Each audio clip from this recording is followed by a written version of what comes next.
How are we doing? So K20 K11 Micra. It's been a while since we've had an update of the build progress. Obviously you all know about the spicy Micra just lurking back in the shadows just down there. And obviously we started the whole K20 fiasco with Dave's hill climb build, which is still in the workshop pending to be completed. Anyway, in the interim, a lot of people have been asking for information when it comes to K-swapping your K11, especially when it comes to a road going car. Now, the spicy Micra was a no compromise build. If I needed to cut a panel out or a bracket out the way, that would have rendered it pretty useless for a nicely daily driven car. It got the chop. It was a race car, no compromises. But when it comes to compromises to keep a nice daily, look no further than this build I have just finished this morning for a customer. Now, the guidelines for this build was it's got to be a sleeper. From the outside, it's got to look completely factory, almost as if your local boss man is delivering your kebab on a Friday evening after work. Or your madras, your vindaloo, whatever. It's got to look like boss man's delivering it to your house, and I can quite happily say I think we have actually got the scope of that part of the build down to a T, because from the outside it looks almost stock, other than the wheels it's got. Obviously I think a couple of 15-inch steel wheels with some wheel trims would look pretty nice on there to cement that sleeper look. But from the outside it's an unassuming build. Let me just flip the camera around here. But yeah, an unassuming build from the rear. And the only real hints you've got that there is something sinister with this car is the brake conversion kit on the back. I dare say the exhaust tip poking out in the bumper. That could probably been a bit more stealthy. And then we've got the 4-pot Wilwoods up the front. There's two other things that would probably give this build away, is the thing shining between the grille and the bumper. And if you poke your head inside the car, the eagle-eyed viewers of you would probably see the 6-speed gear knob. Now, the original gear gator is going to fit over that, which means all this hybrid shifter here is going to be hidden. So that's going to be pretty mental. But let's just pop the hood. Let's pop the hood. Let's pop the hood, shall we? Let's put you back in there, because this is a two-handed job to pop the bonnet. So, as you can see, original bonnet latch all works. And there we have it, a Honda Type-R K20A2 with a 6-speed gearbox is nicely snuggled here in this K11. Now, I kind of got a bit of free range with this build. I want to thank David. Yes, that's Dave's car. This is David's. David's. So David gave me a bit of a rein with what to do with this, and I took it upon myself to get everything under the bonnet to fit as nicely and as factory looking as possible. So we're going to go through this in detail, because there's a lot of people that want to K-swap the Micras, and a lot of this information is going to help you. Now, custom radiator. So the actual core itself is a Volkswagen Scirocco. I've just had to weld on an outlet or an inlet to the other side of the radiator and block a couple of ports off this side. This is the same radiator that the spicy Micra version 3 uses. So it does alright for a all-out 450 horsepower turbo K20 in a Micra. It'll do fine for what we're using this as a naturally aspirated K20 in a daily going car. A couple of brackets on there and a couple of spacers on this piece here has allowed me to mount all of the factory bonnet latch and bonnet catch, which means that the bonnet fits absolutely bang on. And then just down here we've got a spowl.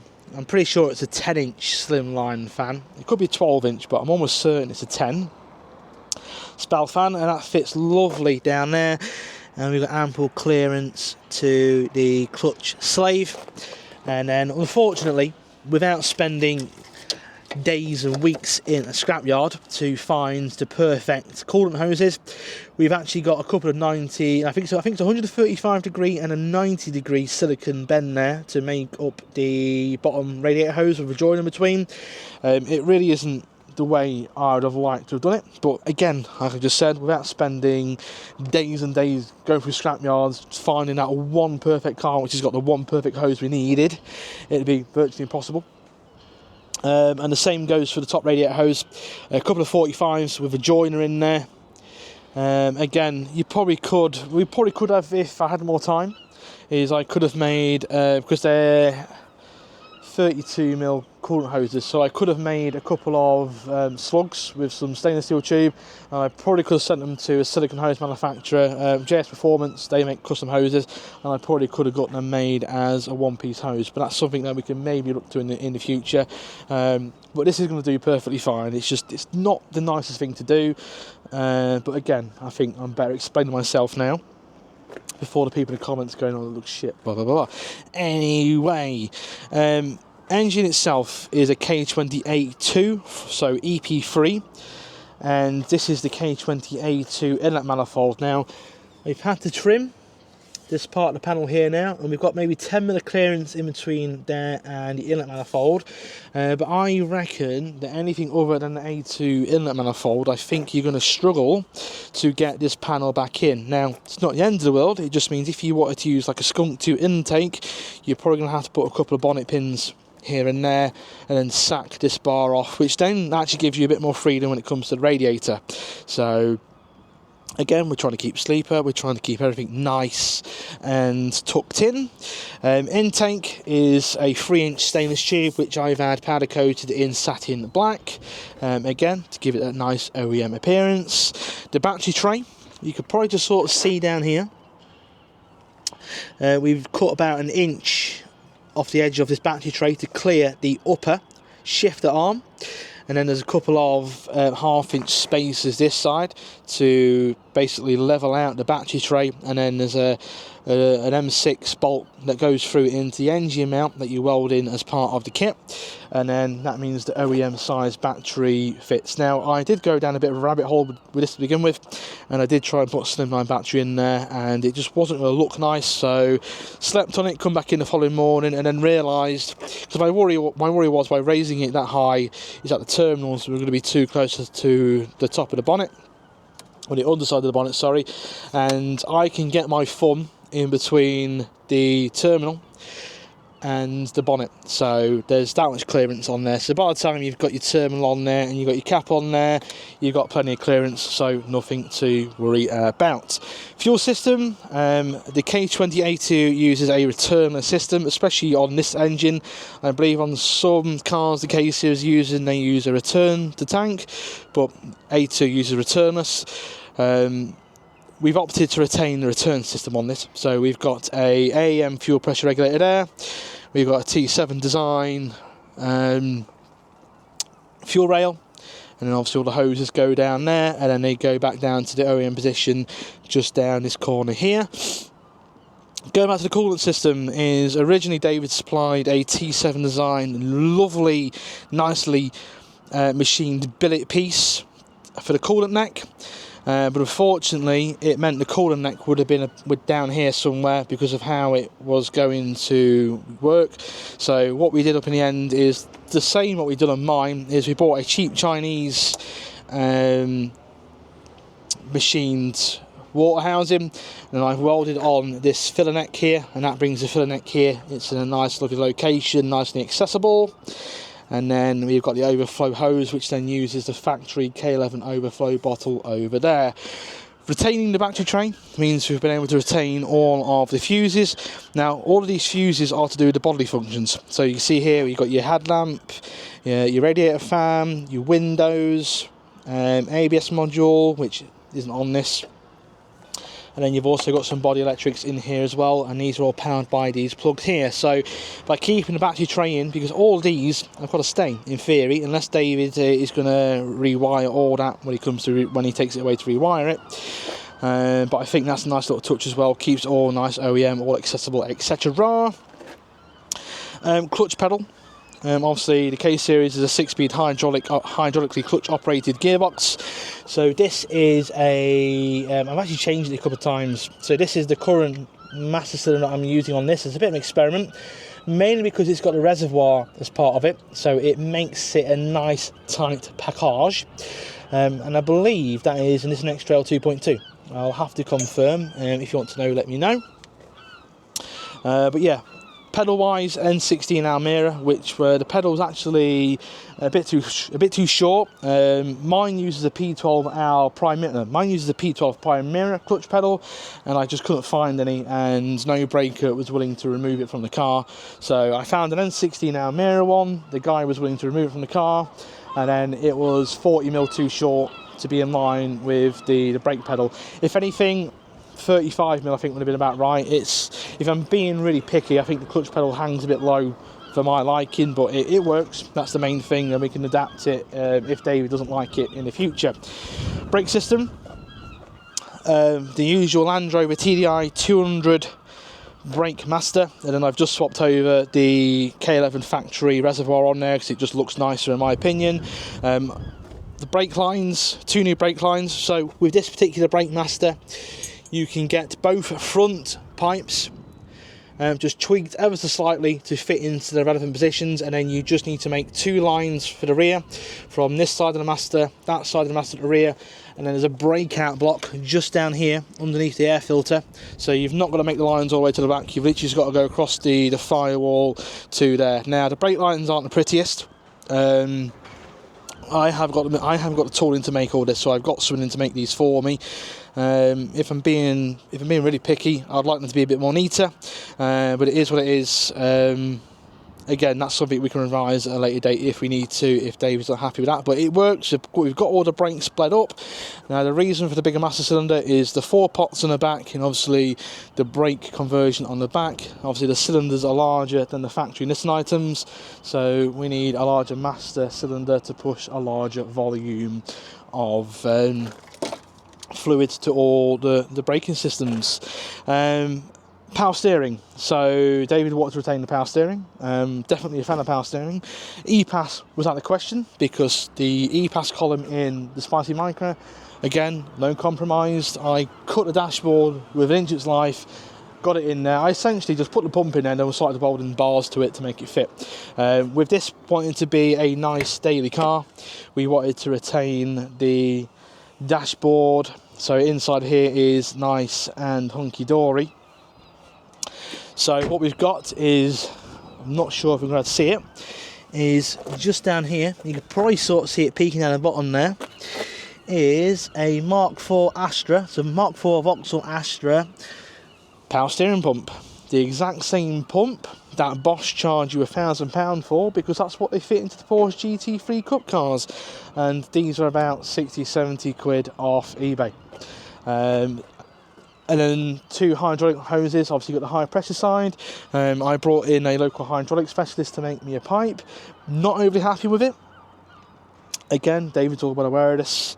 I'll try and put some pictures on the screen if I can be bothered. But what I don't like about it is it uses the original steel tube that comes off the rack. Then it's an adapter on adapter on adapter before we get onto the actual high pressure hose. Now, that's just too many adapters for my liking to be reliable, but I've discussed it with David. I said, you know, we can revise that at a later date, no problem. We might have to get a custom fitting machine for the rack. You can buy them for the S13s, bought one too big to go in the Micra rack, so we might have to go away and get a custom fitting machine at a later date. But anyway, both the hoses go underneath the engine. Out of harm's way, they sit higher than the front lower brace, the exhaust manifold, and the subframe bar, which goes front to back. So they're not in any risk of being mauled by a speed bump or bits and bobs. Yeah, K11 Micra. Obviously this one's got the non-turbo, so we've got the 4-branch manifold down the back here, and then that mates to our 2.5-inch system to the back of the car. So there we go, full 2.5-inch system. Now, yes, K-Series Like to Breathe would most likely benefit from a 3-inch system, but we're kind of in the confines. I mean, this car hasn't got an anti-roll bar, so we could have got away with a 3-inch exhaust on this. But with the original development manifold was done on a car with an anti-roll bar, and I just about squeezed a 3-inch tube through there on the Spicy Micra with the help of a hammer to make some clearances on the bottom of the firewall. Now, I can't realistically expect you, if you're converting your K11 Micra to buy this manifold, buy this exhaust system, but you have to get a sledgehammer to the underneath your floor pan to make it fit. I just can't do it. So 2.5-inch exhaust will do for the power requirements on this. 220 horsepower in this if it's going to be more than enough, and a 3-inch exhaust will net more power, but you've got to weigh off the consequences. There's got to be a compromise at some point to the size of the exhaust, power, etc, etc, etc. Now, again, one thing I like about this is the shifter. So we toyed with a gear tower. So mine's got the typical K-swap gear tower, which comes up all here. You got all the mechanicals here. And I kind of wanted to try something different on this, and David was on board. So this is a hybrid racing underfloor mounted shifter. So all of the mechanism is mounted underneath the floor. Again, if I can be bothered to put the pictures in, I'll put the pictures in now of it underneath. Now, the issue I had with Dave's and mine was the cables inside the car. They were a bit too long, in all honesty, and you kind of get a bit of binding on them because they've kind of got to come up here and kind of up under the dash, back on themselves, then through the firewall to the gears. This is perfect. The gear cables are the perfect length when you run them underneath the car. If you're building your K-swap K11 into a full race car, then by all means you can use a tower, run the cables inside. But if you're building a nice road car, these cables are going to have to go through here, and then you've got the heater boxes behind here, you've got all the electronics, and with this particular one, you've got the airbag module just underneath here, and it just doesn't look very nice. Now, I read a lot of people mentioning this underfloor shifter about it being really horrible and gammy, but I think that's because people are using them with the OEM cables. So this uses the hybrid shifter, the hybrid gear cables. It's about 800 quid's worth of a kit, but honestly, I'd be happy with that. It feels absolutely mint. And then to perfect his sleeper build, unfortunately I haven't got the gear gator on here. He actually went back with the linkage because I couldn't actually get the gear knob off. Anyway, TLDR. But I think by the time David gets us back and gets the gear gator back in here and around there, it's going to sit lovely and hide all this mechanism.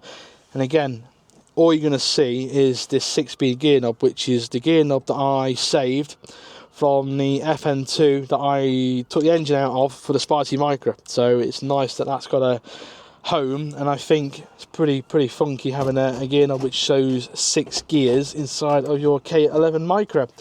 While we're in here, this is the pedal arrangement, so you can sort of see the clutch pedal. Could do with maybe going 10 or higher. And David decided halfway through the build that we was going to convert to a drive-by-wire throttle body. So up here is a pretty basic bracket, bit of steel, bent 90 degrees 2 times, and then obviously the pedal bolts through that with 2 bolts there. Now, I've not painted the bracket because this pedal is going to have to move to suit whatever Dave likes. So I think once we get it running, we can then just drill some holes and move that pedal left or right to suit. But again, all little niggly bits that we're going to sort with David when David finally gets running. So it's now Wednesday the 20th of August, and this car's being picked up tomorrow. Now, I don't do wiring, can't do it, won't do it, not arsed, mate. Give me a wiring loom that'll plug and play, I'm happy to do that. But when it comes to splicing and deepening plugs and stuff, nah son, that ain't me. So David is doing all the wiring. I believe Racing Circuits is making him a loom. So who knows if anything plug and play will come out of that for other K20 K-swap guys. But yeah, by the sound of it, Dave's going to get on with this. Well, David is going to get on with this pretty quickly. So we're hopefully going to see this running very, very soon. Not sure what Dave's going to do in regard to the dash. Obviously, this being a base model 1 litre, it's got no rev counter. So I'm not sure what Dave's going to do about that. That'd be interesting, at least. Maybe get a 1.4 cluster in there with a rev counter on it. I don't know, but we'll update you as and when. So, any things I have not answered in this little video, because I'm not going to edit it, I'm going to put it up as one long continuous video. But any questions regarding K-swapping your K11, like minor details, then by all means, drop a comment down below, drop us an email, give us a phone call, message on the Facebook page, Instagram, or whatever, and we'll get back to you. I've just noticed something. Alternate relocation is extremely important on this. So this is using a T7 kit, and then you've just got a notch down there to just get a bit of clearance of the alternator, as well as the notch you need down here. You can probably just sort of see it there, to clear the gearbox against the chassis. So that being said, I'm going to leave that video here, and hopefully this answers all your question. Is where's the next K11 K swap video? Well, here it is, all in one video now. This is complete, and yeah, we're going to hopefully see this running very, very soon, hopefully in the next couple of months by the sound of it, and then hopefully we can get David back here, because there's going to be some issues. I know that, you know. Unfortunately, it doesn't run on drive, so I can't go road test it for a couple of weeks before we give it back. So I'm almost certain, if my camera don't blow over in the wind, I'm almost certain that we're going to see this back here before the end of the year to sort out some niggly bits. And hopefully when that happens and it's in a running condition, we can then go for an update video and see how this runs and drives on the road. Yeah, thanks for watching. Any questions, comment down below, all that jazz. See you in another video. Love you, bye.